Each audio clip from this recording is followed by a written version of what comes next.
You're listening to the WWNO Classical Network. Hi, this is Paul Mawson, and each week we take a couple of minutes to check in with Dave Walker, find out what's going on in the museum scene. Dave is host of themuseumgoer.com. Dave, welcome back. Hey, Paul. All right. Well, I think we got a little musical sort of motif going for this week. What are you looking at? Yes, we do. Opening Thursday at the New Orleans Jazz Museum, the exhibit The First Piano Professors and the Lost Music of Early New Orleans tells its story largely through the unlikely medium of sheet music. Before recorded sound, musical notation performed on pianos in the home was the primary popular distribution system for compositions. In the 19th century, New Orleans was a vortex of music publishers who popularized composers who tapped Afro-Caribbean, Creole, and European influences to make dance tunes, Mardi Gras music, banjo imitations, brass band marches, and even voodoo-inspired composition. That these composers and their music, once circulated globally, are not completely lost can be partly credited to 30 years of research by John Davis, a pianist and archivist who is co-curator of the exhibit. The exhibit tells its story through the rare sheet music he exhumed from archives and collections, historic instruments, and newly commissioned recordings. The result promises to be a visit to the unheard world that preceded jazz and American popular music of the early 20th century.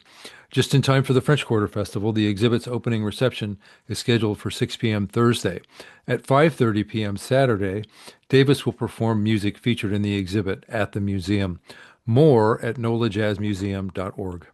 That's pretty interesting because normally when we talk about New Orleans piano music, it tends to be the early jazz influence thing. So this predates that, right? Is Just that a, just a few decades, and it's from the earlier century, but some of the tones and some of the influences are still there.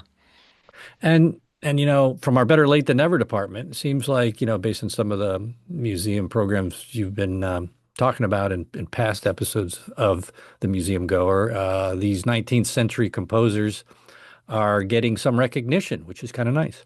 They are, and it's interesting that it's all happening right now. But the first piano professors joins a procession of fascinating looks at the artists of that era, starting with the Historic New Orleans Collection's January 2025 collaboration with the Louisiana Philharmonic and Opera Creole to stage the world premiere of excerpts from Edmond Dédé's lost 1887 opera Morgiane. This year's musical Louisiana 2026 concert, Echoes of Innovation, curated by Alvin Jackson of Tremet's Petit Jazz Museum, featured works by Dédé, Basile Beret, Louis Moreau Gottschalk, Charles Lucien Lambert, and others, and a documentary film by Sasha Just, What We Can Know About Edmond and Basile, incorporated scenes from the 2025 Morgiane concert in its telling of the artistic legacy and modern rediscovery of Dédé and Barré. It screened in March at the New Orleans Jazz Museum. In public programs, the Newcomb Art Museum of Tulane's annual Creative Connections event will take place at 5:30 today.